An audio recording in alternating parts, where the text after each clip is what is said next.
آپ سب سے میں یہ کہتی ہوں کہ آپ نے پوری قوت سے، پورے جذبے سے، پورے ایمان سے، پورے یقین سے اور خود اعتمادی کے ساتھ الیکشن کے لیے میدان عمل میں اترنا ہے انشاءاللہ۔ اللہ تعالیٰ پر بھروسہ رکھتے ہوئے اس مارکے کو سر کرنا ہے، اور انشاءاللہ تعالیٰ میں یہ ضرور کہہ دوں کہ اس مارکے میں جو الیکشن کا مارکہ آنے والا ہے، الیکشن کا مرحلہ آنے والا ہے،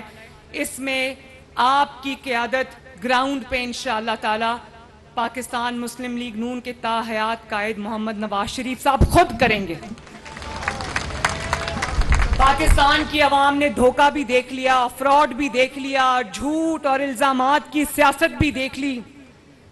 گیدڑ کے روپ میں لیڈر بھی دیکھ لیے۔ انہوں نے کہا اب اللہ تعالیٰ کے فضل سے اتر چکے ہیں، اور جو دن رات قوم کو بھاشن دیتا تھا امانت داری کا، ایمانداری کا، اس کا کیا کہتے ہیں کہ اس کا جو ایک ایک ذرہ ہے وہ کرپشن میں لتھڑا پڑا ہے۔ پوری قوم کو اس کی کرپشن کی داستانیں اور کارستانیاں اب سننے کو مل رہی ہیں۔ تو انشاءاللہ تعالیٰ مسلم لیگ نون اس قوم کا ماضی تھی، اس قوم کا حال ہے، اور انشاءاللہ تعالیٰ اس قوم کا مستقبل رہے گی۔